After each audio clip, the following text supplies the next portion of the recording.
ఆ lord supper కానీ రానట్లయితే మరి ఈరోజు మరి భానుగుడి ప్రాంతంలో సాయంకాల సమయంలో లార్డ్ సప్పర్ ఉందండి, ప్రభురాత్రి భోజనం. మరి దానికి మీరు సిద్ధపడవచ్చు. దేవునికి స్తోత్రం. మరి ప్రార్థన అయితే మేము అక్కడ 3:30కి ప్రారంభిస్తాం. మరి ప్రభురాత్రి భోజనం అయితే ఇంచుమించు 6 కల్లా స్టార్ట్ అయిపోద్దండి.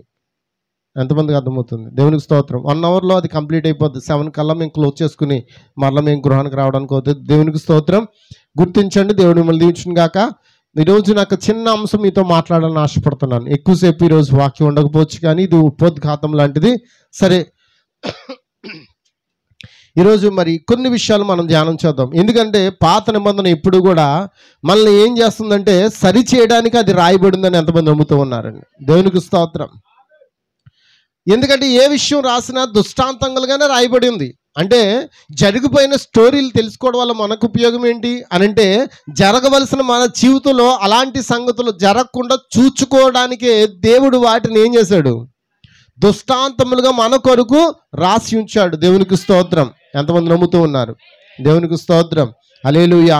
మరి ఇక్కడ మరి నేను చెప్పాల్సిన కొన్ని విషయాలు మనం ధ్యానం చేద్దాం. ఇది మొదటి రాజులు 21వ అధ్యాయం 1 నుంచి చదవాలి, కానీ సమయం ఆదా వరకు నేను 17వ వచనం నుంచి చదివి ఉన్నాం. దేవునికి స్తోత్రం. హల్లెలూయా. ఇది చాలా ఇంపార్టెంట్. ఈ కాలంలో కూడా ఆహాబు ఉన్నాడు, ఈ కాలంలో కూడా యెజ్బెల్ ఉన్నది, ఈ కాలంలో కూడా నాబోతు వంటి వారు ఉన్నారు, ఈ కాలంలో హల్లెలూయా ఆయన వధువు ఉన్నది. ఎంతమంది నమ్ముతున్నారు? ఆమేన్. కాబట్టి వాక్యం చెప్తుంది, మన సహోదరుని ద్వేషించిన వాళ్ళ ఇప్పటికీ కూడా మనం ఎక్కడ ఉన్నంట? చీకట్లో ఉన్నాం, మరణములో ఉన్నాం. హల్లెలూయా. చీకటి మన కన్నులకు గురుడితనం కలుగు చేస్తుంది. కాబట్టి మన సహోదరులు మనం ఏం చేస్తున్నాం? ద్వేషిస్తున్నాం. హల్లెలూయా. కాబట్టి ఈరోజు మనం ద్వేషించేదానికన్నా ప్రేమించడానికి మనం ఎక్కువ సమయాన్ని మనం అప్పగించాలి. దేవునికి స్తోత్రం. ద్వేషం మనలో ఉండకూడదని చెప్పాడు. నీ పొరుగు వారిని ఏది కూడా ఆశించకూడదని చెప్పాడు. అవునా కదా? ఆజ్ఞలు కొట్టివేయడానికి ఆయన రాలేదు, ఆజ్ఞలు నెరవేర్చడానికి వచ్చాడు. చాలా మంది అనుకుంటారు ధర్మశాస్త్రము కొట్టివేయబడింది అని అంటారు. కొట్టివేయబడలేదండి. ఆయన అంటున్నాడు, మీకు క్రొత్త ఆజ్ఞను రాయిచున్నాను అన్నాడు. అలా అయితే కొట్టివేసిన వాడైతే, ఇదిగో పాత నిబంధన అంతా నేను కొట్టేశాను, ఇప్పుడు క్రొత్తగా మీకు కొన్ని ఆజ్ఞలు రాయిస్తున్నానని చెప్పాలి. అవునా? కానీ ఆయన ఏం చేశాడంటే మనకు ఒక క్రొత్త ఆజ్ఞ రాయిచున్నానని చెప్పాడు. ఆ క్రొత్త ఆజ్ఞ ఏంటంటే ప్రేమ. ఈ చివరి కాలంలో అదే తక్కువైపోద్ది. వినయ విధేయత కలిగిన వారికే జ్ఞానం ఉంటుందంట. అహంకారము గర్వం ఉన్న వారికి జ్ఞానం ఉండదు. ఎంతమందికి అర్థమవుతుంది? మీరు సామెతల గ్రంథం చదువుతున్నారా? ఎప్పుడైనా చదివారా? మీ జీవితంలో వాటిని ఒక్కసారి చదవడానికన్నా ప్రయత్నించండి. అవి మీ జీవితాన్ని ఏదో మలుపు తీసుకెళ్తుంది, మీ జీవితాన్ని ఏ విధంగానే మారుస్తుంది. మీ యవ్వన బిడ్డలు చక్కగా మార్పు చెందుతారు. హల్లెలూయా. కాబట్టి ఖచ్చితంగా సామెతల గ్రంథము మనకి ఎంతో. ఇప్పుడు లోకంలో మనకి పిల్లలకు బుద్ధి చెప్పడానికి ఏం చేస్తాం? సామెత వేస్తారు లేదా? పిల్ల వచ్చి గుడ్డుని ఎక్కిరించింది అంటారు. అది మన బైబిల్లో లేదు సామెత. అవునా కదా? పిల్ల వచ్చి గుడ్డుని అంటారా? గుడ్డు వచ్చి పిల్లని ఎక్కిరించింది అంటారు. అవునా కదా? చెప్పండి. ఏవో లోక సామెతలు ఉంటాయి. కానీ ఈరోజు మనం లోక సామెతలు నేర్చుకోవడానికి రాలేదు, దేవుని సంబంధమైన సామెతలు నేర్చుకోవడానికి వచ్చి ఉన్నాం. వ్యభిచార స్త్రీ యొక్క సాంగత్యం ఎలా ఉంటుంది, బుద్ధిమంతుడు ఎలా ఉంటాడు, యథార్థవంతుడు ఎలా ఉంటాడు, జ్ఞానవంతుడు ఎలా ఉంటాడు, అహంకారి ఎలా ఉంటాడు, గర్విష్ఠ ఎలా ఉంటాడు. దేవునికి స్తోత్రం. వీరి జీవితాల్లో ఎలాంటి కార్యాలు జరుగుతాయి, ఎలాంటి విపత్తులు జరుగుతాయి, అన్నీ కూడా బైబిల్లో స్పష్టంగా రాయబడిందని ఎంతమంది నమ్ముతున్నారు? దేవునికి స్తోత్రం.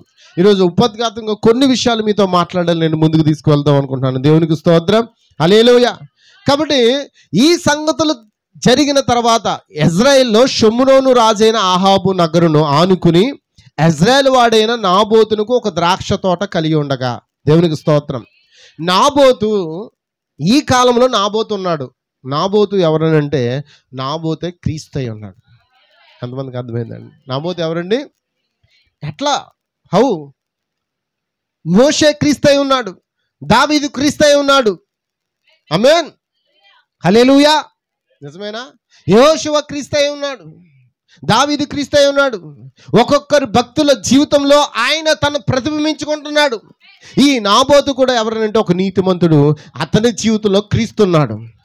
యోసేపులో క్రీస్తు కనబడుతున్నాడా లేదా? నిజమేనా? మోషేలో క్రీస్తు కనబడుతున్నాడు లేదా? చెప్పాలి. యోసేపులో ఎలా కనబడుతున్నాడు? యోసేపును తన అన్నదమ్ములు అమ్మేశారు, గుంటలో పడేశారు, చంపాలని ప్రయత్నం చేశారు, చివరికి అమ్మేశారు. అమ్మేసిన యోసేపును దేవుడు ఏం చేశాడు? వారికి అంతకంటే అధిపతిగా నిలబెట్టాడండి. మనం అందరూ ఈ లోకంలో ఎలాంటి వాళ్ళం తెలుసా? త్రోసివేయబడిన రాజులం. మన దేవుడు త్రోసివేయబడిన రాజు అయితే మనం ఎవరు? అమ్మా చెప్పండి, మాట్లాడండి రా. హల్లెలూయా.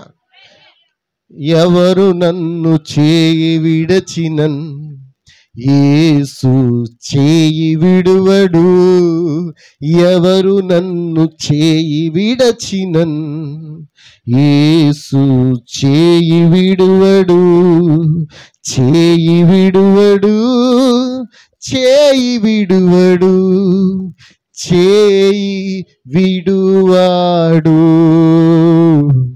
నన్ను చేయి విడువాడు. అవునా? అందరు విడిచిపెట్టేసినా ఆయన వదిలేస్తాడా? పిలిచినవాడు నమ్మదగినవాడు.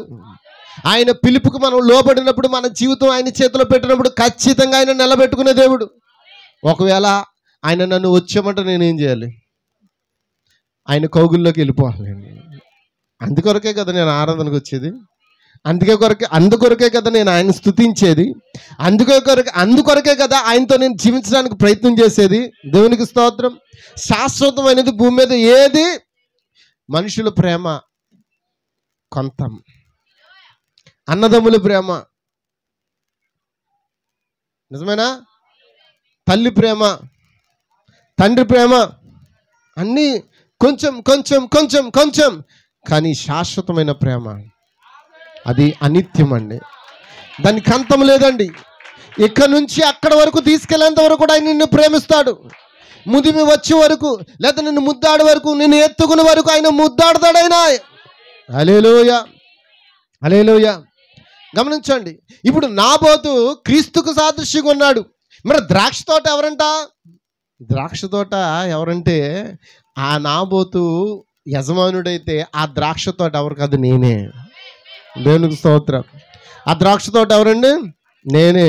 ఆయన ఒక ద్రాక్ష తోట కలిగి ఉండగా ఆహాబు నాబోతుని పిలిపించి, నీ ద్రాక్ష తోట నా నగరును ఆనుకుని ఉన్నది కనుక అది నాకు కూర తోటకిమ్ము, దానికి ప్రతిగా దానికంటే మంచి ద్రాక్ష తోట నీకు ఇచ్చేదను, లేదా నీకు అనుకూలమని ఎడల దాని క్రయము కంటే అమ్మేమని అడిగాను. దేవునికి స్తోత్రం. హల్లెలూయా. ఆయన అమ్మేసే దేవుడు కాదండి, మనల్ని ఆయన కొనుక్కున్నాడు. ఆయన వెల పెట్టు కొనుక్కున్నాడు. ఆయన ఈ ద్రాక్ష తోటను వెల పెట్టు కొనుక్కున్నాడు. ఆయన ఈ స్వాస్యము తండ్రిది. ఆమేన్. అందుకు నాబోతే ఏమన్నాడు?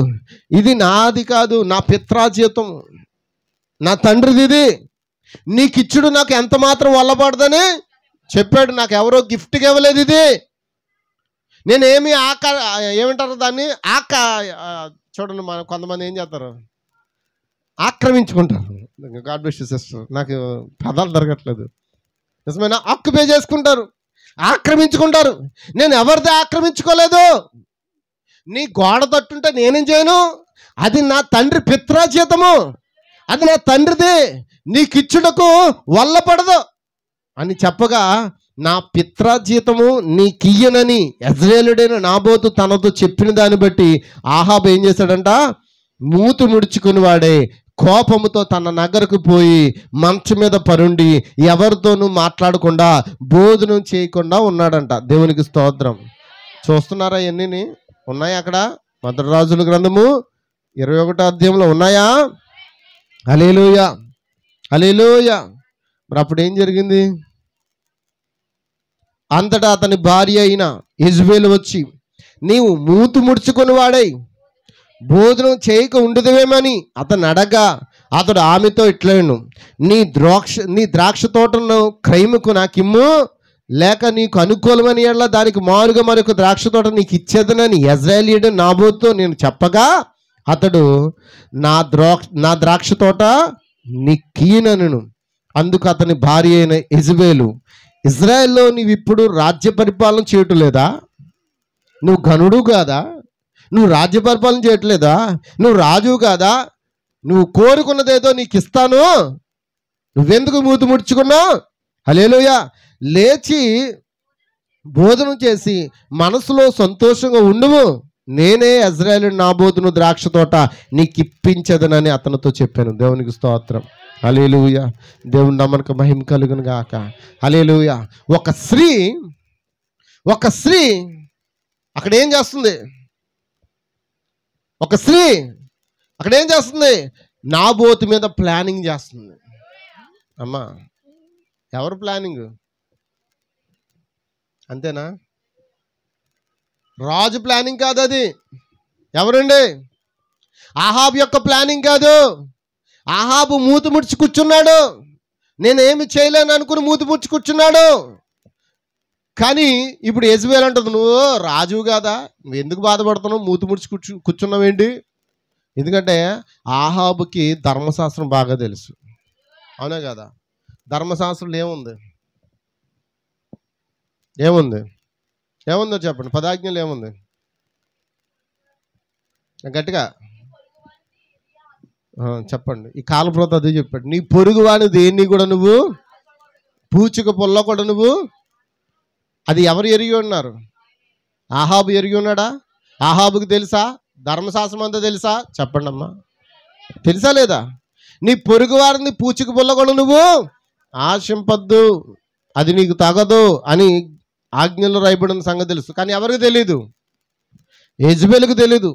యెజబెల్ ఎప్పుడైనా ధర్మశాస్త్రం చదివిందేంటి? నిజమేనా? ఇప్పుడు ఇక్కడ ఎలా ఉందంటే స్టోరీ, ఆ రాజ్యానికి శిరస్సు యెజబెలే, ఆహాబు గాడు. ఎంతమందికి అర్థమవుతుంది? మరి మన రాజ్యానికి శిరస్సు ఎవరు? అమ్మ చెప్ప. నీ రాజ్యానికి శిరస్సు ఎవరు? నీ ఇంటికి శిరస్సు ఎవరు? నిజమేనా? నీ ఇంటికి యజమానుడు ఎవరంటే పురుషుడై ఉండాలి. ఆమేన్. ఆ ఇంటి యజమానుడు ఆహాబై ఉండి ఆహాబు మూతి ముడుచుకుని భయపడి ఏంటి నాకు అడిగాడు, అమ్మేమన్నాడు, అమ్మనన్నాడు. అవునా కదా? అమ్మనన్నాడు. అది నా పిత్రాజీతము, నేనేమి ఎక్కడ ఆక్యుపేషన్ చేసుకోలేదు, ఎవరిది ఆక్రమించుకోలేదు, నా తండ్రి కొన్నాడు, నాకు ఇచ్చాడు, నేను అమ్మను అన్నాడు. అవునా కదా? దీనికి బదులు వేరొకటి ఇస్తానయ్యా, నాకు ఇచ్చానంటే ఇవ్వనన్నాడు. మూతి పిడుచుని కూర్చున్నాడు, భోజనం చేయలేదు. యెజబెల్ అంటుంది, నువ్వు రాజ్య పరిపాలన చేయట్లేదా, నువ్వు రాజువు కదా, నువ్వు అట్లా కూర్చో, నేను చూసుకుంటాను అంటుంది. అవునా కదా? ఈరోజు ప్రపంచాన్ని చక్రాలు తిప్పేది ఎవరో తెలుసా? అమ్మ చెప్పండి. ఈరోజు స్త్రీలు పక్షపాతం కాదు, మన స్త్రీలు చాలా మంచోళ్ళే. మీరు మంచోళ్ళండి. మీ కోపాలు వస్తే నాకు తెలుసు కదా, 10 రోజులు మాట్లాడమనేస్తారు ముగ్గురితో. అంతకంటే ఏం చేస్తారు? మగాడి కోపం ఏమో పొద్దున మొదలవుతుంది, సాయంత్రంకి కరెంటు పోగానే, స్విచ్ ఆగిపోగానే, బల్బు ఆగిపోగానే ప్రేమ మళ్ళీ వచ్చేస్తుంది. కానీ ఆమె కోపం ఎలా ఉంటుంది? ఎలా ఉంటుంది? 3 రోజులైనా, 4 రోజులైనా, 5 రోజులైనా. అవునా కదా? వాళ్ళ కోపం పోయేంత వరకు కూడా వాళ్ళు అసలు మాట వినరు, సమస్య లేదు. నిజమేనండి? ఎంతమందికి అర్థమవుతుంది? హల్లెలూయా. యెజబెల్ ఏమంటుందంటే భర్తకు సపోర్ట్ చేస్తుంది. చాలా మంచి ఆడదండి, చాలా మంచి ఆవిడ. నిజమేనా? నేను అడుగుతున్నాను, ఎంతమందికి మీ భర్తలకు సపోర్ట్ చేస్తున్నారు? మీరు మూతి ముడుచుకుని వచ్చినా బాధపడినా మీరు ఏమన్నా అంటారా? అసలు అంటారా? ఏమంటారు మీరు? అసలు సపోర్ట్గా ఉంటారా? నువ్వు సపోర్ట్గా ఉండదు, కానీ తీసుకెళ్ళి ఏది కొంచెం కారం ఉప్పు చల్లద్దు. నువ్వు సపోర్ట్గా ఉండకపోయినా పర్లేదు, కానీ మీ కారాలు ఉప్పులు ఏమవుతున్నాయి? అమ్మ చెప్పండి అమ్మ. కొంచెం తలపోటు వచ్చి మొత్తం ఆహాబు గందరగోళం అయిపోయి మూతి ముడుచుకుని భోజనం చేయకుండా పడుకుంటే ఏంటి, ఎందుకు దిగులు పడుతున్నావు? నీకు నేను అది ఇప్పిస్తానులే, నువ్వు కంగారు పడుకో, ఏంటి నువ్వు రాజ్య పరిపాలన చెయ్యట్లేదా అని భర్తకు ఏం చేస్తుంది? అన్యాయమైన దాంట్లో సపోర్ట్ చేస్తుంది. దేంట్లోనండి? ఆమె ఏం చెప్పాలి? అది మనది కాదు కదా, అది పొరుగోడదు కదా, మనకెందుకు, మనకు అవసరం లేదు, నీకేం తక్కువ, అది ఒకటే కావాలా అని ఆమె ఏం చేయాలి? సపోర్ట్ చేయకూడదు, నువ్వు సరి చేసుకో, వద్దు అది కరెక్ట్ అని చెప్పాలి. నిజమైన భక్తి గల స్త్రీ అయితే ఆమె ఏమంటుంది? పర్వాలేదు, ఏసేయ్ మేసేయ్, నేను చూసుకుంటాను కదా అన్నది. ఏసే మేసే నేను చూసుకుంటానన్నది. మనది కాని దాంట్లో మనం ఏం చేయకూడదు, మన పొరుగు వారిని ఏం చేయకూడదు. గట్టిగా, ఇంకా గట్టిగా, అంతేనా? వాక్యం అదేనా చెప్తుంది. మరి నా బోధ ఆశించినందుకు వారికి ఏం జరిగింది?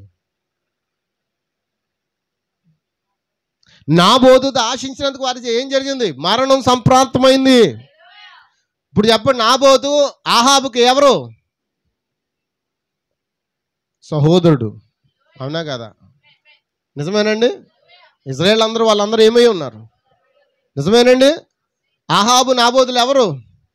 తన సహోదరుని ద్వేషించేవాడు ఎవరు? బైబిల్ ఏం చెప్పింది? చదివాం కదా ఇందాట. ఏంటది? గట్టిగా మళ్ళీ చదవండి. అది మొదటి యోహాను పత్రిక, మర్చిపోద్దు. దానికి పాస్టర్ గారు ఎందుకు చదివించారు ఆ మాట అని అనుకుని మీరు ఏం చేయాలి? ఆ లైన్ వదిలేయకూడదు. సహోదరులారా, లోకము మిమ్మల్ని ద్వేషించిన ఎడలా ఆశ్చర్యపడకండి. లోకం మనల్ని ఏం చేస్తుంది? అమ్మా, ప్రేమిస్తుందా ద్వేషిస్తుందా? ద్వేషిస్తుంది. మనము సహోదరులను ప్రేమించుచున్నాము గనక మరణములో నుండి ఎక్కడికి వెళ్ళామంట? జీవంలోకి వెళ్ళామంట. జీవంలోకి దాటి ఉన్నాం. మరణములో నుండి జీవంలోకి దాటాలంటే మనం ఏం చేయాలి? సహోదరులను ఏం చేయాలి?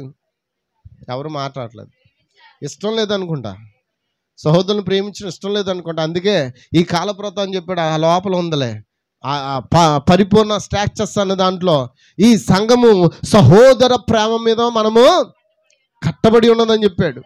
సహోదర ప్రేమ నిలువరముగా ఉండనీయడని చెప్పాడు. సహోదర ప్రేమకి డోకా ఉండకూడదు. సహోదర ప్రేమ నిలువరముగా ఉండనీయండి. ఎందుకంటే ఈ కాలంలో ఆ ప్రేమకి ఇంకో మాట చెప్తాను మీకు, ఎందుకులే కానీ ఈ కాలంలో ప్రేమ ఉంటుంది అంటారా? ఏం ప్రేమ ఉంటుంది? హెచ్బిఎల్ ప్రేమ ఉంటుంది. ఏముంటుంది? హెచ్బిఎల్ ప్రేమ ఏంటి? తప్పో ఒప్పో నా భర్తకు నేను ఏం చేస్తాను? సపోర్ట్ చేస్తాను కానీ సరి చేయను. అవునా కదా? చెప్పండి. ఆ ప్రేమ ఉంటుంది. ఎంతమందికి అర్థమవుతుంది? కానీ మత్తయి సువార్త 24వ అధ్యాయము 12వ వచనం, అక్రమం విస్తరించుట చేత అనేకుల ప్రేమ. ఇప్పుడు చెప్పండి, అక్రమం విస్తరించింది కాబట్టి ప్రేమ అనేది ఇప్పుడు లేదు. లేదు, ఉందా? చెప్పండి, నిజం చెప్పండి. మేము అందరూ ప్రేమ కలిగి ఉన్న వాళ్ళందరూ అనుకున్న వాళ్ళు ఒక్కసారి ఎవరిని చెయ్యత్తమన్నా కూడా భయమైనప్పుడు మన ప్రేమ ఏమైపోయింది? అనేకుల ప్రేమ ఏమైపోయిందంట? చల్లారిపోయింది. మరి క్రైస్తువుల ప్రేమ చల్లారకూడదు. మన ప్రేమ ఎలా ఉండాలి? నిలువరముగా. అమ్మా చెప్పండ్రా, హల్లెలూయా. నిజమేనండి? ప్రేమ సరిదిద్దుతుంది. ప్రేమ తప్పును ఖండించదు. ఏం చేస్తుంది? ఎలా ఖండిస్తుంది? ఖండించడంలో కూడా ఏం చేస్తుంది? ప్రేమే చూపిస్తుంది. ప్రేమ ఖండిస్తుంది. ఎలా ఖండిస్తుంది? అది మామూలుగా ఖండించదు. ఎలాగనా? అవతల ఓడైనా కన్నీళ్ళెట్టేలా అలా ఉండాలి ప్రేమ. ఖండింపు అనాలి. మనం ఖండించామంటే అవతల వాడు ఏమైపోవాలి? కరిగిపోవాలి. అంటే వాళ్ళు కోపం అనేది, ఆమెలో కోపం అనేది బయటికి, అది ప్రేమతో ఖండించుట. దేవునికి స్తోత్రం. కానీ ఏమైపోయింది? అనేకులు ఏమిటంటే అక్రమం విస్తరించుట చేత అనేకులు ప్రేమ ఏమైపోయింది? ఇప్పుడు కుటుంబాల్లో ప్రేమ ఉందా? చేతులు ఎత్తమంటే ఎవరు ఎత్తలా లేరు. ఎత్తుతారా? తల్లి కొడుకుల మధ్య ప్రేమ ఉందా? భార్య భర్తల మధ్య ప్రేమ ఉందా? కుటుంబాల మధ్య ప్రేమ ఉందా? చెప్పండి. ఎందుకని? వాయ్ ఏమైపోయింది? అక్రమం విస్తరించింది. ఎక్కడ విస్తరించింది? లోకంలో కాదు. అందరూ వైపు చూస్తున్నారా? ఎక్కడ విస్తరించింది? ఇక్కడ నుంచి నువ్వు అక్రాన్ని బయట పెట్టావు అనుకో, నువ్వు ఏదైనా ప్రేమిస్తావు. ఇందాక సామెతల గ్రంథంలో చాలా చక్కగా చెప్పాడు కదా, భక్తిహీనుడు తన భక్తిహీనత వల్ల తన భక్తిని ఏం చేస్తాడు? పడిపోతాడంట.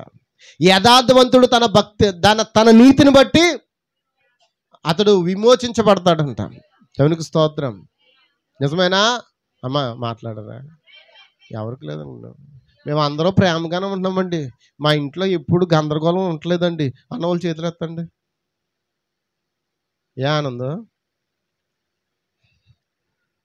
ఎవరు ఎత్తట్లేదేంటి? పిల్లలు ఎత్తమంటే ఎత్తుతారు. వాళ్ళకి కూడా గందరగోళమే, వాళ్ళు కొట్టేసుకున్నారు, వాళ్ళు తిట్టేసుకున్నారు. ఎందుకు నేను ఎప్పుడైనా ఏదైనా చెప్తే మా ఇంటి మీద ఎందుకు చెప్తున్నా తెలుసా? మా ఇంటిని పొగట్టలేదమ్మా, గుర్తుపెట్టుకోండి. మా ఇంటిని పొగట్టలేదు, మా ఇంట్లోనూ కూడా అదే ఉంది. ఎందుకు? మా స్వీటీ మా బెన్నీ ఉన్నారనుకోండి, వాళ్ళు టామ్ అండ్ జెర్రీలే. అర్థమైందండి? నేనంటాను, ఎంతకాలం వాళ్ళు కలిసి ఉంటారు? వాళ్ళు వివాహ వయసు వచ్చేంత వరకు కలిసి ఉంటారు. ఆ తర్వాత ఆమె దారి ఆమె వెళ్ళిపోద్ది, ఆయన దారా ఆమె వెళ్ళిపోద్ది. అవునాగా చెప్పండి. అక్రమం విస్తృత చేట ఈ ప్రేమ అంతా ఏమైపోయింది? చల్లారిపోయిందా? మనం టామ్ అండ్ జెర్రీలా ఉన్నామా? మాట్లాడలేదు బ్రదర్, మీ పిల్లలు బాగానే ఉన్నట్టున్నారు అనుకుంటా. అసలు పర్వాలేదు. ముందు టామ్ అండ్ జెర్రీలేనా? అంతేనా? వర్తమానం వచ్చి మార్చేసింది. గాడ్ బ్లెస్ యు, మళ్ళీ దేవుడిది వచ్చింది కాక. అది కాదు, వర్తమానం వచ్చాక కాదు, వయసు వచ్చాక మారిపోయారు వాళ్ళు. దేవునికి స్తోత్రం. కానీ ఈరోజు వయసు వచ్చినా కొంతమంది మారట్లేదు. ఎందుకంటే వయసు దేనికి వచ్చిందంటే శరీరంలో వచ్చింది, మనసు లోపల రాలేదు. అర్థమైందండి? ఏం మారలేదు. వయసు వచ్చాక గొడవలు ఆగిపోతాయి తెలుసా? వయసు వచ్చాక గొడవలు ఆగిపోతాయి. వయసు రాకమునుపు ఇంక కొట్టేసుకుంటారు, యుద్ధాలు, తుఫాన్లు. మధ్యలో తల్లి దూరి ఏం చేస్తుంది? ఏం చేస్తుంది? తల్లి దూరి ఆడుకో దెబ్బ ఈడుకో దెబ్బ వేస్తుంది. అవునాగా చెప్పండి. నేను ఒక్కసారి కొట్టానండి, మామూలు కొట్టలేదండి. చివరికి ఆడు పారిపోయి ఎక్కడ పారిపోతాడు అనుకున్నాను, చివరి రాని ఇంటికి పోయాడు. మరి ఎక్కడ దొరకలేనట్టు ఆ ఇల్లు అక్కడికి వెళ్ళిపోయాడు. నేను నిలుక్కున్నాను, ఎక్కడికి వెళ్ళిపోయాడు, నేను కంగారు పడిపోతున్నాను. పిల్లలు కూడా వెతుకుతున్నారు. స్వీటీ అమ్మ తలుపులు వేసేసుకుని లోపల ఉండిపోయింది. ఇంకా వద్దు డాడీ అంటుంది. నేను ఏమి చేయనమ్మా, తలుపు తీయండి, తీదు. అవునాగా చెప్పండి. అంటే అనేకులు ప్రేమ ఏమైపోయింది ఈ రోజున? మన కుటుంబాలు ఏమి లేదు. నేను అంటాను, మొదట మన కుటుంబంలో ప్రేమ ఉన్నట్లుగా మనం మెలగాలి. ప్రేమను సృష్టించుకోవాలి మనమే, ప్రేమను మనమే కల్పించుకోవాలి. వారు ఎన్ని చేసినా నువ్వు తగ్గించుకుని ఉన్నావు అనుకో, బుద్ధిమంతుడు ఎలా ఉంటాడంట? వినయ విధేయత కలిగినడు ఎలా ఉంటాడంట? మౌనంగా ఉంటాడు. మౌనంగా ఉన్నవాడు బుద్ధిమంతుడు. మొన్న వారమే కదా మనం ఇచ్చుకున్నాం సామెతల గ్రంథంలో. అనేక మాటల వల్ల ఏమవుతుందంట? విస్తార మాటల వల్ల దోషం పుడుతుంది. అవునా కదా? మనం కొద్దీ ఏం చేస్తారు? పిల్లలు రెచ్చిపోయి ఏం చేస్తారు చెప్పండి? కుక్క రెచ్చిపోయి ఏం చేస్తుంది? కరిసేస్తుంది, పిచ్చిది అయిపోద్ది. అది కరిసేసిన తర్వాత దాన్ని ఏమంటాం? పిచ్చి కుక్క అంటాం. అవునా కాదా? చివరికి దాన్ని ఏమంటాం? కుక్క అని తిడతాం. అది కుక్క కాదు, కానీ ఏం చేద్దాం? అవునా ఎవరో వింటలేదు. కొడుకు కుక్క కాదు, ఆడు కుక్క అయితే మనం కూడా ఏంటి? కూతురు కుక్క కాదు, పంది కాదు, మనమే ఉంటాం. అంటే మా ఇంట్లో చూస్తున్నానమ్మా, అప్పుడప్పుడు నవ్వుతుంటా అనమాట. అలా తిట్టినప్పుడు నేనేం చేస్తానంటే, అది పంది అయితే నేనెవరినాను అంటాను. అంతే, అక్కడితో అయిపోయిందే. అది పంది అయితే నేనెవరిని అంటాను, అంతేనా? నేను పందినైతే నా భార్య కూడా ఎవరు చెప్పని మాట్లాడలేదు. నా భార్య పంది, నేను పంది, నా కూతురు పంది, మరి మాకు పుట్టినోడు చిన్న పంది. అంతే కదా? అంతేనా? ఎంత మాట్లాడలేదు. అక్రమం విస్తరణ చూసే ప్రేమ ఏమైపోయిందంట? చల్లారిపోయింది. అహంకారం మనలోనికి వచ్చేసింది, గర్వం మనలోనికి వచ్చేసింది. కాబట్టి దేవుని వాక్యం చెప్తుంది, మన ఇంట్లో అటువంటి సపోర్టింగ్ ఉండకూడదు. మనమే మంచి వాతావరణం మనం ఏం చేయాలి? కల్పించుకోవాలి. ఏం చేయాలి? గొడవ అయిందా, నువ్వు ఆ గొడవకు దూరంగా. ప్రవక్త చెప్పాడు సొల్యూషన్. ఏమన్నాడంటే, అమ్మా అందరు ఇక్కడ ఉన్నారా? హల్లెలూయా.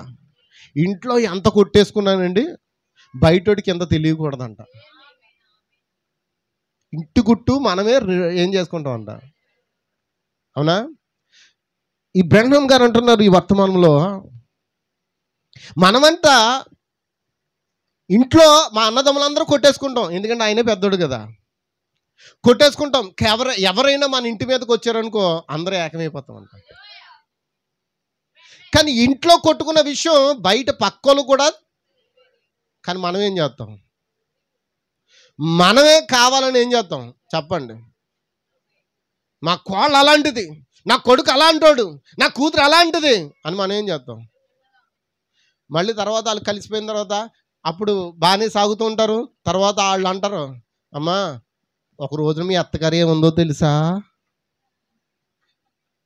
మీ అత్తగారు ఏముందో తెలుసా? అవునా కదా? చెప్పండి, అవునా కదా? అందుకే ప్రతి సందర్భంలో మన నోటికి ఏముండాలంటే నేను నమ్ముతున్నాను, ప్లాస్టర్ ఉండాలి.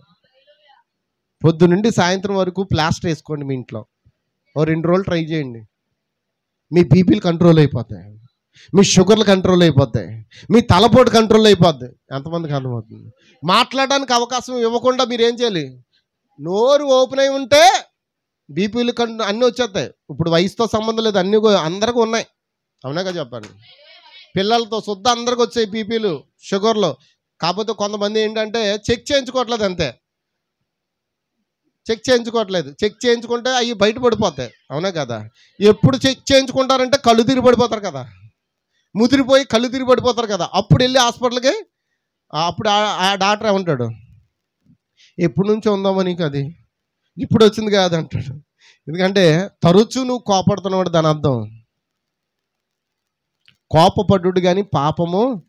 అందుకే నువ్వేం చేయాలంటే ప్లాస్టర్ దగ్గర పెట్టుకోండి. ఎప్పుడైనా మీ ఇంట్లో మీకు ఎవరికైనా లేదంటే చెప్పండి, నేను కొనేసిస్తాను. ఇంటికో ప్లాస్టర్ కొనేసిస్తాను.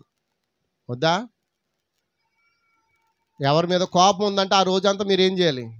ఆ ప్లాస్టర్ తీసుకుని మీ నోటికి వేసుకోండి. అన్నం తిన్నప్పుడే ప్లాస్టర్ తీయండి, అన్నం తినేయండి, మళ్ళీ ప్లాస్టర్ వేసింది. నా నోటితో పనే ఉంది చెప్పండి. మౌన వ్రతం పాటిస్తారా ఎవరన్నానే? అమ్మా ఉపవాస ప్రార్థనలో మౌన వ్రతం పెడదాం అనుకుంటున్నాను నేను. బాగుంటుందేమో ఉపవాస ప్రార్థనలో మౌన వ్రతం. బాగోదా? ఏమన్నా బాగోదండి? ప్రార్థన చేయరు, ఇంకా అంతే, మౌనంగా ఉంటారు అంతే. దేవునికి స్తోత్రం. హల్లెలూయా, హల్లెలూయా, హల్లెలూయా. ముందుకు వెళ్దామా? మన కుటుంబంలో ప్రేమ ఏమైపోయింది? చల్లారిపోయిందా? తల్లిదండ్రుల మధ్య ప్రేమ లేదు, పిల్లల మధ్య ప్రేమ లేదు. ఈ ప్రేమ లేకపోతే పరిశుద్ధాత్మ ఎక్కడ ఉంటుంది? పరిశుద్ధాత్మ రావడానికి అవకాశం ఉందా అమ్మా? ఉందా లేదో చెప్పండి. ఉంటే మన ఇంట్లో ఎప్పుడే ఎలా ఉంటుంది? సుఖ సౌఖ్యాలతో ఎప్పుడు వర్ధిల్లుతూ ఉంటుందండి. ఆయన లేని స్థలం ఎలా ఉంటుంది? పాడుపడిపోయిన బంగళా ఎలా ఉంటుందో ఆయన లేని ఇల్లు కూడా అంతే. అందుకే చిన్న సమస్యను కూడా మనం ఏం చేయాలి? ఎవరు మాట్లాడలేదు. చిన్న సమస్యను మనం పెద్దది తీగ లాగేంత వరకు కూడా సాగదీయకూడదు.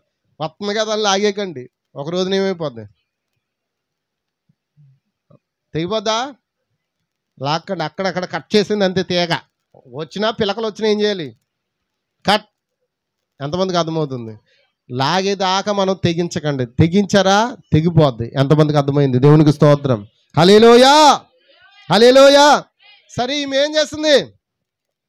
భర్తకు సపోర్ట్ చేస్తుంది. ఏ విషయంలో సపోర్ట్ చేయాలో కూడా ఆమెకి అర్థం కావట్లేదు. మంచి విషయంలో సపోర్ట్ చేయండి మీ భర్తలకి. అమ్మా నేను పలానా ఇంట్లో దొంగతనం చేసి వస్తానంటే నువ్వేం చెప్పాలి? మెల్ల ఎరగొడతానని చెప్పండి. దేవునికి స్తోత్రం. హల్లెలూయా.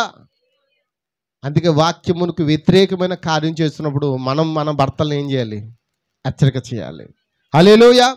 కాబట్టి గమనించండి, అంతటా అతని భార్య అని యెజబెల్ వచ్చి, నీవు మూతు ముడుచుకున్న వాడై భోజనము చేయకుండువి అని అతనితో అడగ్గా, అతడు అప్పుడు ఏం జరిగిందంట?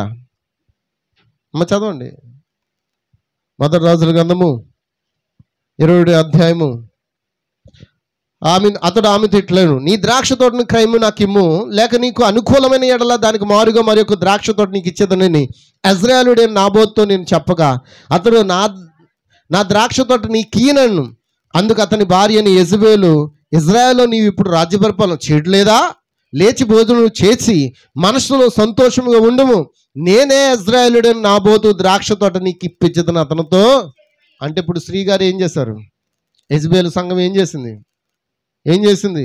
ప్లాన్ చేస్తుంది. హల్లెలూయా. ఏంటి ఆ ప్లాన్ చూడండి. ఆహాబు పేరిట తాకీదు రాయించి అతని ముద్రతో ముద్రించి ఆ తాకీదును నాబోతు నివాసము చేర్చున్న పట్టణపు పెద్దలకును సామంతుకును పంపెను. ఆ తాకీదులో రాయించినదేమనగా ఉపవాస దినము జరిగించి జరగవలని మీరు చాటించి నాబోతును జనుల ఎదుట నిలవబెట్టి నీవు దేవునిని రాజును దూషించితివి, అతని మీద సాక్ష్యం పలుకుటకు పనికిమాలిన 2 మనుషులను సిద్ధపరచుడి. తీర్పైన మీదట అతను బయటికి తీసుకుని పోయి రాళ్ళతో చక్కగా ప్లాన్ చేసిందా అమ్మగారు? ఏం చేశారు? అమ్మగారు ఏం చేశారు? యెజబెల్ అమ్మగారు చాలా చక్కటి ప్లాన్ వేసింది నాబోతును చంపడానికి. ఆహాబు పేరిట తాకీదును రాయించింది. ఎంతమందికి అర్థమంది? మరి నాబోతు యేసుక్రీస్తు సాదృశ్యం ఉన్నాడని చెప్పి ఉన్నాను.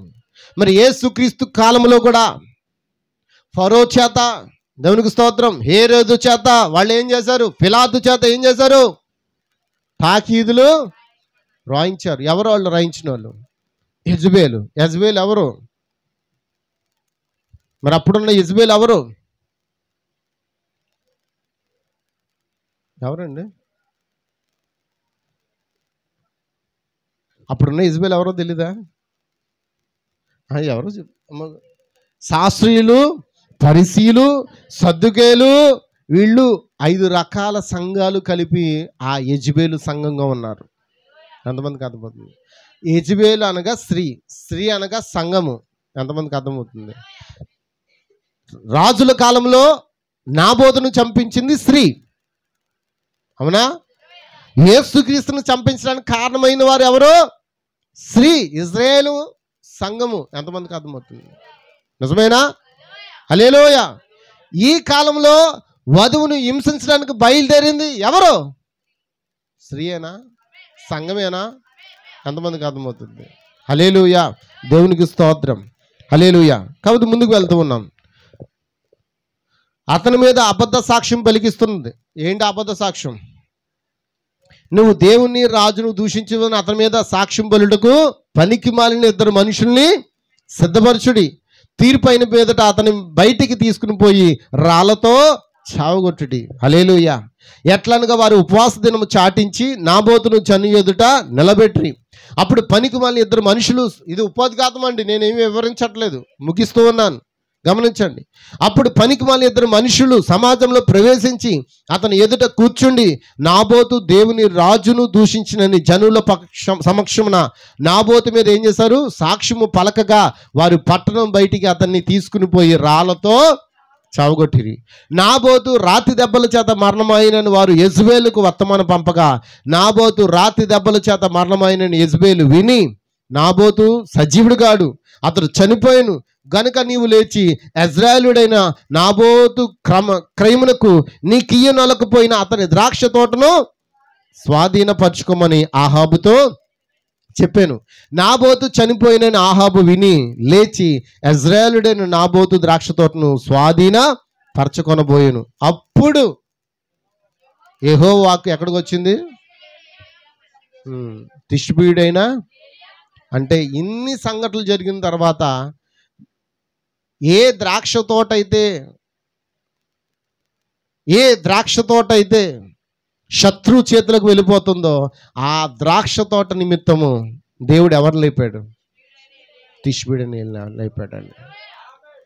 మరి ఈ కాలంలో ఈ ద్రాక్ష తోటను శత్రు చేతికి అప్పగించకుండా దేవుడు ఈ కాలంలో కూడా ఒక ఏలియాను పైకి లేపాడు. హల్లెలూయా. హల్లెలూయా. హల్లెలూయా. అప్పుడు యెహోవాకు తిష్బీయుడైన ఏలియాకు ప్రత్యక్షం ఇలాగ సెలవిచ్చును, నీవు లేచి షోమ్రోనులో ఉన్న ఇశ్రాయేలు రాజున అహాబును ఎదుర్కొంటకు బయలుదేరుము. అతడు నాబోతు యొక్క ద్రాక్ష తోటలో ఉన్నాడు, అతడు దాన్ని స్వాధీనపరచుకొనబోయిను. నీవు అతన్ని చూచి ఇలాగూ ప్రకటించుము, యెహోవా సెలవిచ్చినదేమనగా దీన్ని స్వాధీనపరచుకొనవలని నీవు నాబోతుని చంపితివి కదా. ఎవరు చంపించారు అసలు? కానీ అహాబు కాదు, కానీ దేవుడు ఎవరు అంటున్నాడు? మరి ఎందుకని? యెజబెల్లో ఆహాబు ఇద్దరు కలిపి ఒకే శరీరం, అవునా? భార్య భర్తల్లో భర్త పాపము చేసినా అది భార్యకి కూడా సగభాగమే. ఎంతమందికి అర్థమవుతుంది? హల్లెలూయా. కాబట్టి ఆ యొక్క యెజబెలు చేసిన పనికి అక్కడ అంటున్నాడు, దీన్ని స్వాధీనపరచుకొని నువ్వు నాబోతును చంపిదువు కదా, యెహోవా సెలవిచ్చినదేమనగా, ఏ స్థలమందు కుక్కలు నాబోతు రక్తమును నాకెనో ఆ స్థలమందే కుక్కలు నీ రక్తము నిజంగా నాకునని అతనితో కుక్కలు నాకేటట్లుగా చేసుకున్నాడు. ఆ యొక్క ద్రాక్ష తోట విషయమే ఆశపడినందుకు అతడి యొక్క రక్తం ఏ నాకే అంట. ఎలా నాకేయో మనం వచ్చే వారం విందాం. దేవునికి స్తోత్రం. సరే, ఈరోజు నేను 2-3 పాయింట్లు చెప్పి నేను ముగిస్తాను. చూడండి, ఆహాబు మరియు యెజబెలు వారి యొక్క ఆలోచన ప్రతి కాలంలో కూడా జరుగుతుంది. అవునా కదా? ఈ కాలంలో కూడా ఉందా లేదా? అవునా చెప్పండి. నీ ఎదుట ఏ ఆయుధం కూడా వద్దలదు. నిన్ను చంపాలని ప్రయత్నించే వారు కూడా చస్తారు. నువ్వెవరు? నువ్వు ఆయనలో భాగం. నువ్వెవరు? గొర్రెపిల్ల భార్యవు. హల్లెలూయా. మరి నాబోతు ఎవరు? అతడు నీతిమంతుడు. బైబిల్ చెప్తుంది నీతిమంతుడు ఒక్కడునూ లేడు. మరి ఇప్పుడు నీతిమంతుడు ఎవరు? మన ప్రభువు అయిన యేసుక్రీస్తు. ద్రాక్ష తోట ఎవరు? సంఘము, మనమేనండి. మరి దానికి యజమానుడు ఎవరు? ఆయనే క్రీస్తు. ఇక్కడ శత్రువు ఎవరు? ఆహాబు. హల్లెలూయా. అతడు నాబోతుకి ఏమై ఉన్నాడు? సహోదరుడై ఉన్నాడు. మరి నీ సహోదరుని నువ్వు ద్వేషించిన నువ్వేమై ఉన్నావంట? నరహంతకుడు అని చెప్పాడు. ఏ నరహంతకుని యందు నిత్య జీవము లేదు. ఎంతమందికి అర్థమవుతుంది? హల్లెలూయా, హల్లెలూయా. అయితే నాబోతు జీవితంలో ఏం జరిగిందో మన యేసే జీవితంలో కూడా అదే జరిగింది. యేసే మీద తిరుగుబాటు మొదట వేషధారైన ఆహాబు వల్లనే జరిగింది. నిజమేనా? ఎవరు ఆహాబు? హేరోదు. నిజమేనా? యేసే మీద తిరుగుబాటు అండి. మొదట ఆహాబు చనిపోయాడు, కానీ ఆహాబు ఆత్మ చనిపోలేదు. హేరోదు ఏం చేయాలనుకున్నాడు? 2 సంవత్సరాల వయసులో ఉన్న పిల్లలందరినీ చంపేమన్నాడు. అప్పుడే ఆయన మీద తిరుగుబాటు మొదలైంది. దేవునికి స్తోత్రం. తన భార్య దాన్ని నిశ్చయంగా చూడండి, వేషధారైన ఆహాబు వల్లనే ఇదంతా జరిగింది. మరియు తన భార్య దాన్ని రాజకీయం చేసింది. ఎంతమందికి అర్థమవుతుంది? రాజకీయం ఏంటి? ఇందులో రాజకీయం ఏముంది? దానికి ఎవరు సపోర్ట్ చేశారు? ఏ రోజుకు సపోర్ట్ చేసిన వాళ్ళు ఎవరు? పరిసీలు, శాస్త్రులు, సద్దుకాయలు, వీళ్ళందరూ ఏం చేశారు? రాను తర్వాత కాలంలో ఏం చేశారు? వ్యతిరేకంగా లేచారా లేదా? ఆహాబు ఆలోచనకి యెజబెల్ లేచిందా లేదా? దేవునికి స్తోత్రం. భార్య ఏం చేస్తుంది? రాజకీయం చేసిందా లేదా? రాజకీయం ఏంటి? ఆహాబు పేరిట తాకీదు రాయించి, ఉపవాస దినం ప్రకటించి, 2 సాక్షుల్ని, అబద్ధ సాక్ష్యములు నిలబెట్టి, నాబోతు మీద చెడ్డ మాటలు పలికించి అతను బయటికి లాగి ఏం చేశారు? రాళ్ళతో కొట్టి, మరి యేసుక్రీస్తు మీద కూడా ఏం జరిగింది? నిజమేనా? యేసుక్రీస్తు మీద అబద్ధ సాక్ష్యం పలికారా లేదా? ఇతడు దేవదోషం చేస్తున్నాడు, ఇతను ఎందుకు చంపేయండి అన్నారా లేదా? పిలాతు చేతులు కడిగేసుకుంటుంటే ఇంకేమి ఇతను ఈ నీతిమంతుని యందు నాకు ఏ దోషమో కనబట్టలేదని చెప్తుంటే అక్కడున్న పరిశీలు ఈ నీతిమంతుడేటి, ఇతడు దేవదోషం చేస్తున్నాడు, అంతకంటే గొప్ప నేరమే ఉంది, చంపేయండి, అతను సిలివేసేమని అన్నారు. అవునా కదా? అక్కడ నాబోతు చంపబడ్డాడు, ఇక్కడ ఈ క్రీస్తు చంపబడ్డాడు. దేవునికి స్తోత్రం. మొదట యేసే కాలం కూడా ఆహాబు యొక్క ఆత్మ ఏం చేసింది? పనిచేసింది. నిజమేనా? ఎంతమందికి అర్థమవుతుంది? మరి యోహాను మీద కూడా పనిచేసింది లేదా? బాప్తిస్మిచ్చి యోహాను మీద. నిజమేనా? బాప్తిస్మిచ్చి యోహాను ఒక రోజున పిలుపు దగ్గరికి వెళ్ళి హేరోదు దగ్గరికి వెళ్ళి ఏం చెప్పాడు? నీ తమ్ముడైన పిలుపు యొక్క భార్య నువ్వు ఉంచుకున్నావు, అది తప్పు అని యోహాను చెప్పినప్పుడు ఆ భార్య ఏం చేసింది? యెజబెలు ప్లాన్ చేసిందా? ఏంటి ఆ ప్లాన్? తన కుమార్తె ద్వారా నాట్యమాడించి ఆ సంతోషకరమైన కార్యంలో యోహాను తల నాకు ఇప్పించమని ఏం చేసింది? ఆర్డర్ తీసుకుంది. దేవునికి స్తోత్రం. ఎంతమందికి అర్థమవుతుంది? అంటే స్త్రీలు ఏం చేస్తారు?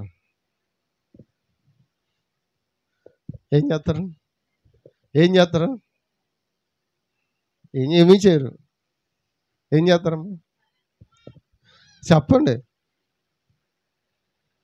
రాజకీయం చేస్తారని. ఎంతమందికి అర్థమవుతుంది? మీరు ఎవరో రాజకీయం చేయరు, మంచోళ్ళు మీరు. ఏ సమస్య ఉన్నా మీరు ఏం చేస్తారు? అక్కడికక్కడికి అని చేస్తారు. రాజకీయాలు పుట్టింది ఎక్కడి నుంచి? మొదట ఏదైనా తోటలో పుట్టింది రాజకీయం, అబ్బ ద్వారా. అవునా కదా? ఇప్పుడు కూడా రాజకీయం చేస్తూనే ఉన్నారా లేదా? కానీ మనం రాజకీయాలు చేయొద్దండి. ఏం చేద్దాం? రాజరికం చేద్దాం. రాజకీయం చేద్దామా, రాజరికం చేద్దామా? రాజరికం ఎప్పుడు కూడా డైరెక్ట్ దారి, రాజకీయం ఎప్పుడు కూడా దొడ్డి దారి. ఎంతమందికి అర్థమవుతుంది? దేవునికి స్తోత్రం, హల్లెలూయా. బాప్తిస్మ ఇచ్చి యోహాను చంపుటకు ఒక యెజబెల్ ఆత్మ అక్కడ పన్నాగలు పన్ని ఏం చేసింది? అతని తలనే నరికేసింది. యేసే మీద కూడా ఆనాటి పెద్ద సంఘాలన్నీ కూడా ఏకమైపోయి ఆయన మీద ఏం చేసాయి? అబద్ధ సాక్ష్యము పలికాయి. దేవునికి స్తోత్రం, హల్లెలూయా. ఒక్కసారి చివరి మాటగా నేను చూపిస్తాను. మత్తయి సువార్త 26వ అధ్యాయము 59, 60, 61. మీకు ఆ నాబోతు మీద అబద్ధ సాక్ష్యం పలకడానికి ఏ విధంగా నిర్ణయించబడ్డారో, ప్రధాన యాజకులను మహాసభ వారందరూ యేసును చంపవలని ఆయనకు విరోధంగా అబద్ధ సాక్ష్యము వెదుకుచుండ్రి. కానీ అబద్ధల సాక్షులు అనేకులు వచ్చినను సాక్ష్యం ఏమీ దొరకలేదు. అబద్ధ సాక్ష్యం పెట్టారు కానీ వారు ఎవరు ఏమీ చెప్పలేకపోతున్నారు. అయితే తుదకు ఇద్దరు మనుషులు వచ్చి, అక్కడ ఎంతమంది? నాబోతు దగ్గర ఎంతమంది అండి? ఇద్దరు మనుషులు నాబోతుకు వ్యతిరేకంగా ఏం చేశారు? సాక్ష్యం చెప్పి ఆయన బయటికి లాగి రాళ్ళకు పెట్టి కొట్టి చంపేశారు. దేవునికి స్తోత్రం. మరి ఇక్కడ చూడండి, తుదకు ఇద్దరు మనుషులు వచ్చి వీడు దేవాలయం పడగొట్టి 3 దినముల్లో దాన్ని కట్టగలమని చెప్పండి. ప్రధాన యాజకుడు, నీవు లేచి నీవు ఉత్తరమేమో చెప్పవా? వీరు నీ మీద పలుకుచున్న సాక్ష్యమేమని అడగ్గా యేసు ఏం చేశాడు? ఊరకుండెను. అందుకు ప్రధాన యాజకుడు ఆయన చూచి, నువ్వు దేవుని కుమారుడు అయితే, క్రీస్తు అయితే ఆ మాట మాతో చెప్పమని జీవము గల దేవుని తోడని నీకు ఆనబెట్టుచున్నామను. అందుకు యేసు నువ్వు అన్నట్టే అనేను. హల్లెలూయా. ఇది మొదలుకొని మనిషి కుమారుడు సర్వశక్తుని కుడి పార్శ్వను కూర్చుండబెట్టి ఆకాశ మేఘారుడే వచ్చి మీరు చూతురని చెప్పగా ప్రధాన యాజకుడు తన వస్త్రం చింపుకొని, వీడు దేవదోషణ చేసను, మనకిక సాక్షులతో పనేమి? ఇదిగో ఈ దోషణ మీరు ఇప్పుడు విన్నారు, మీకేమి తోచున్నదో అడిగాను. అందుకు వారు వీడు మరణముకు పాత్రుడండ్రి. దేవునికి స్తోత్రం, హల్లెలూయా. కాబట్టి అక్కడ నీతిమంతుడైన నాబోతు చంపడానికి ఎవరు కారణమయ్యారు? ఎవరండి? ఇద్దరు అబద్ధ సాక్షులు. ముఖ్య కారణం ఎవరు? యెజబెలు. ఇక్కడ యేసుక్రీస్తు చనిపోవడానికి కారణం ఎవరు? సాక్షులతో పనేమి లేదు, సంఘమే. ఎవరి కోసం వచ్చారో వాళ్ళే అబద్ధ సాక్ష్యం బలికి ఏం చేశారు? ఇంకా మాకు సాక్షులతో పని లేదు, ఈయన్ని సిలివేసండి అని అన్నట్టుగా మరి అక్కడ జరిగింది. దేవునికి స్తోత్రం. కానీ ఒకటి గుర్తుపెట్టుకోండి, నిరపరాధ రక్తాన్ని చిందించినందుకు యెజబెలు రక్తం కుక్కలు నాకే, ఆహాబు రక్తం కూడా ఎలా నాకాయో వచ్చి వారు విందామా? దేవుడు మిమ్మల్ని దీవించును గాక. God bless you. ప్రార్థన చేద్దాం.